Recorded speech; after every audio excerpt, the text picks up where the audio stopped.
ओम नमः शिवाय। ओम नमो भगवते वासुदेवाय नमः। आप सभी को अपने YouTube चैनल में स्वागत है। भगवान श्री हरि विष्णु का ध्यान करके आज की पावन कथा का प्रारंभ करते हैं। भीष्म जी ने पूछा, समस्त शास्त्रों के ज्ञाता पुलस्त जी चंद्रवंश की उत्पत्ति कैसे की और उस वंश में कौन कौन से राजा अपनी कीर्ति का विस्तार करने वाले हुए। तब पुलस्त जी ने कहा, हे राजन, पूर्व काल में ब्रह्मा जी ने महर्षि अत्रि को सृष्टि के लिए आज्ञा दी। तब उन्होंने सृष्टि की शक्ति प्रदान करने के लिए अनुत्तर नाम का जप किया। वे अपने मन और इंद्रियों के संयम के तत्पर होकर परमानंद ब्रह्मा का चिंतन करने लगे। एक दिन महर्षि के नेत्रों से कुछ जल की बूंदें टपकने लगी, जो अपने प्रकाश में संपूर्ण चराचर जगत को प्रकाशित कर रही थी। दिशाओं की अधिष्ठात्री देवियों ने स्त्री रूप में आकर पुत्र पाने की इच्छा से उस जल को ग्रहण किया। तब उनके उदर में वह जल गर्भ रूप में स्थिर हुआ। दिशाएं उसे धारण करने में असमर्थ हो गई, अतः उन्होंने उस गर्भ को ही त्याग दिया। तब उनके छोड़े हुए गर्भ को एकत्रित करके उस एक तरुण पुरुष के रूप में प्रकट किया, जो सब प्रकार के आयु को धारण करने वाला था। फिर वे उस तरुण पुरुष को देव शक्ति संपन्न सहस्त्र नामक रथ पर बिठाकर अपने लोक में ले गए। तब महर्षियों ने कहा कि यह हमारे स्वामी हैं। तदंतर ऋषि, देवता, गंधर्व और अप्सराएं उनकी स्तुति करने लगी। उस समय उनका तेज बहुत बढ़ गया। उस तेज के विस्तार से इस पृथ्वी पर दिव्य औषधियाँ उत्पन्न हुई। इसी से चंद्रमा औषधियों के स्वामी हुए तथा द्विजों से भी उनकी गणना हुई। वे शुक्ल पक्ष में बढ़ते और कृष्ण पक्ष में घटते थे। कुछ काल के बाद प्रजाताओं ने पुत्र प्रजापति दक्ष ने अपने 27 कन्याओं, जो रूप और लावण्य से युक्त तथा अत्यंत तेजस्विनी थी, चंद्रमा को पत्नी रूप में अर्पण कर दी। तत्पश्चात चंद्रमा ने केवल श्री विष्णु के ध्यान में तत्पर होकर चिरकाल तक बड़ी भारी तपस्या की। इससे प्रसन्न होकर परमात्मा श्री नारायण देव ने उनसे वर मांगने को कहा। तब चंद्रमा ने यह वर मांगा कि मैं इंद्रलोक में राजसूय यज्ञ करूँगा। इससे आपके साथी संपूर्ण देवता मेरे मंदिर में प्रत्यक्ष प्रकट होकर यज्ञ भाग ग्रहण करेंगे और शूलधारी भगवान श्री शंकर मेरे यज्ञ की रक्षा करेंगे। तथास्तु कहकर भगवान श्री हरि विष्णु ने स्वयं ही राजसूय यज्ञ का समारोह किया। उस यज्ञ में अत्रि होता, भृगु, अर्ध्यु और ब्रह्मा जी उद्धाता हुए। साक्षात भगवान श्री हरि विष्णु ब्रह्मा बनकर यज्ञ के प्रतिष्ठा करते हुए संपूर्ण देवताओं ने सदस्य का काम संभाला। यज्ञ पूर्ण होने पर चंद्रमा को दुर्लभ ऐश्वर्य मिला और वे अपनी तपस्या के प्रभाव से सातों लोकों के स्वामी हुए। फिर चंद्रमा से बुध की उत्पत्ति हुई। महर्षियों के साथ ब्रह्मा जी ने बुध को भूमंडल के राज्य पर अभिषेक करके उन्हें ग्रहों की समानता प्रदान की और बुध ने इला के गर्भ से एक धर्मात्मा पुत्र को उत्पन्न किया, जिसने 100 से भी अधिक अश्वमेध यज्ञों का अनुष्ठान किया और वह पूर्वा के नाम से विख्यात हुआ। संपूर्ण जगत के लोगों ने उसके सामने मस्तक झुकाया। पूर्वा ने हिमालय के रणमीय शिखर पर ब्रह्मा जी की आराधना करके लोकेश्वर पर पद प्राप्त किया। वे सातों द्वीपों के स्वामी हुए। केसी आदि दैत्यों ने उनकी दास्तां स्वीकार की। उर्वशी नाम की अप्सरा उनके रूप पर मोहित होकर उनकी पत्नी हो गई। राजा पूर्वा संपूर्ण लोकों के हितैषी राजा थे। उन्होंने सातों द्वीप, वन, पर्वत और कानूनों सहित समस्त भूमंडलों का धर्मपूर्वक पालन किया। उर्वशी ने पूर्व के वीर से 8 पुत्रों को जन्म दिया। उनके नाम यह है आयु, द्रयायु, वस्या, धायु, वर्तमान, वसु, द्विजात और सुबाहु। यह सभी दिव्य बल और पराक्रमों से संपन्न थे। इनमें से आयु के 5 पुत्र हुए, नहुषु, वृद्ध, शर्मा, रज, दंभ और विश्वाम्पा। यह 5 वीर महारथी थे।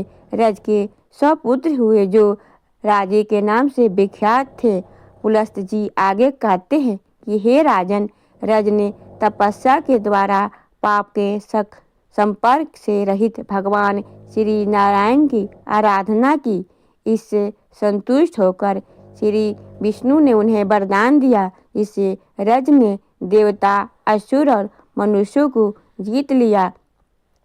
अब मैं नहुषु के पुरों का परिचय देता हूँ, तुम ध्यान पूर्वक सुनो। उनके 7 पुत्र हुए और वे सब के सब धर्मात्मा थे। उनके नाम यह हैं यति, याति, सयाति, उद्भव और व्यति और विद्यासती। यह 7 अपने वंश का यश बढ़ाने वाले थे। उनमें यति कुमारावस्था में ही वानप्रस्थ योगी हो गए। यादति का राज्य पालन करने लगे। उन्होंने एकमात्र धर्म की ही शरण में ले रखी थी। दानवराज विरसा प्रजा की कन्या शर्मिष्ठा तथा शुक्राचार्य की पुत्री सती देवयानी से वह दोनों उनकी पत्नियां थी। याति के 5 पुत्र हुए। देवयानी के यदु और लुवर्षु नाम के 2 पुत्रों को जन्म दिया तथा असमा ने दुहदु, अनु और पुरु नाम के 3 पुत्र उत्पन्न किए। उनमें यदु और पुरु दोनों अपने वंश का विस्तार करने लगे। यदु से यादव की उत्पत्ति हुई, जिससे पृथ्वी का भार उतारने वाले और पांडव का हित करने के लिए भगवान बलराम और श्री कृष्ण प्रकट हुए हैं। यदु के 5 पुत्र हुए जो देव कुमारों के समान थे। उनके नाम थे सह, त्रचित, कौष्टु, नील, अजित और रघु। इनमें से सहचित्र श्रेष्ठ थे। उनके पुत्र राजा सतजीत हुए। सतजीत के है हत और उलाय, यह 3 पुत्र हुए जो बड़े धर्मात्मा थे। हय का पुत्र धर्म नेत्र के नाम से विख्यात हुआ। धर्म नेत्र के कुंभी, कुंभी से संगत और संग से महिषामान नामक पुत्र हुआ। महिषमान के चंद्रसेन नामक पुत्र का जन्म हुआ, जो बड़ा प्रतापी था। वह काशीपुरी का राजा था। भद्रसेन के पुत्र राजा दुर्शेष हुए। दुर्शेष के पुत्र भीम और भीम के बुद्धिमान कनक हुए। कनक के कृतांगी, कृतवीर, कृतधर्मा और कृतज्ञा, यह 4 पुत्र हुए जो संसार में विख्यात थे। कृतिवीर का पुत्र अर्जुन हुआ, जो 1000 भुजाओं से सुशोभित एवं 7 द्वीपों का राजा था। और राजा कार्तवीर ने 10,000 वर्षों तक दुष्कर तपस्या करके भगवान दत्तात्रेय जी की आराधना की। पुरुषोत्तम दत्तात्रेय जी ने उन्हें 4 वरदान दिए। राजाओं में श्रेष्ठ अर्जुन ने पहले तो अपने के लिए 1000 भुजाएं मांगे। दूसरे वर के द्वारा उन्होंने यह प्रार्थना की कि मेरे राज्य में लोगों को अधर्म की बात सोचते हुए भी मुझसे भय हो और अधर्म के मार्ग में से हट जाए। तीसरा वरदान इस प्रकार की मैं युद्ध में पृथ्वी को जीतकर धर्म पूर्वक बल का संहार करूं। चौथे वर्ग में रूप में उन्होंने यह मांगा कि संग्राम में लड़ते लड़ते मैं अपनी अपेक्षा श्रेष्ठ वीर के हाथ से ही मारा जाऊं। राजा अर्जुन ने 7 द्वीपों और नगरों से युक्त तथा 7 समुद्र से घिरी हुई इस सारे पृथ्वी को छात्र धर्म के अनुसार जीत लिया था।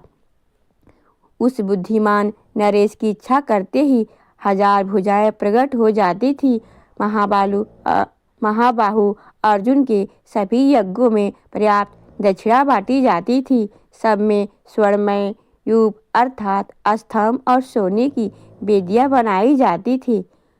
उन यज्ञों में संपूर्ण देवता सज धज कर विमानों पर बैठकर प्रत्यक्ष दर्शन देते थे। महाराज कार्तिवीर्य ने 85,000 वर्षों तक एक छत्र राज किया। वे चक्रवर्ती राजा थे। योगी होने के कारण अर्जुन समय समय पर मेघ के रूप में प्रकट होकर वृष्टि के द्वारा प्रजा को सुख पहुँचाते थे। प्रचंडा आघात से उनकी भुजाओं की त्वचा कठोर हो गई थी। तब वे अपनी हजारों भुजाओं के साथ संग्राम में खड़े होते थे। उस समय सहस्त्र किरणों से सुशोभित शरदकालीन सूर्य के समान तेजस्वी जान पड़ते थे। परम कीर्तिमान महाराज अर्जुन महिष्मतीपुरी में निवास करते थे और वर्षा काल में समुद्र का वेग भी रोक देते थे। उनकी हजारों भुजाओं के आलोटन से समुद्र भी क्षुब्ध हो उठता था और उस समय पतानवासी महान असुर लोग छिपकर निविष्ट हो जाते थे। एक समय की बात है, वे अपने बाणों से अभिमानी रावण को सेना सहित मूर्छित करके उन्हें महिष्मतीपुरी में ले आए और वहां ले आकर उन्होंने रावण को कैद में डाल दिया। तब मैं अर्थात पुलस्त अर्जुन को प्रसन्न करने के लिए गया। तब मेरी बात मानकर उन्होंने मेरे पौत्र को दिया और उसके साथ मित्रता कर ली। किंतु विधाता का बल और पराक्रम अद्भुत है, जिसके प्रभाव से भृगुनंदन परशुराम जी ने कार्तिक की हजारों भुजाओं को सोने की तालवन की भांति संग्राम में काट दिया। कार्तिक व अर्जुन ने 100 पुत्र थे, किंतु उनमें 5 महारथी अष्टविद्या में निपुण, बलवान, शूरवीर, धर्मात्मा और महान व्रत का पालन करने वाले थे। उनके नाम थे सुरसेन, सूर्य, धृष्ट, कृष्ण और जयध्वज। जयध्वज का पुत्र महाबली तालजंग हुआ। तालजंग के 100 पुत्र हुए, जिनकी प्रसिद्धि तालजंग के नाम से हुई। उन हैववंशी राजाओं के 5 कुल हुई, विति, होत्र, भोज, अवंती, टुंकेर और विक्रांत। ये सब के सब तालजंग के ही कहलाए। हितहोत्र का पुत्र अनंत हुआ, जो बड़ा पराक्रमी था। उसके दुर्ज नामक पुत्र हुआ, जो शत्रुओं का संहार करने वाला था। हरे कृष्ण, आज की कथा का यही समापन करती हूँ। इसके आगे का वृतांत आप कल की कथा में सुनेंगे। अगर आपको यह जानकारी अच्छी लगी हो तो वीडियो को लाइक करें, शेयर करें, सब्सक्राइब करें। ओम नमो भगवते वासुदेवाय नमः।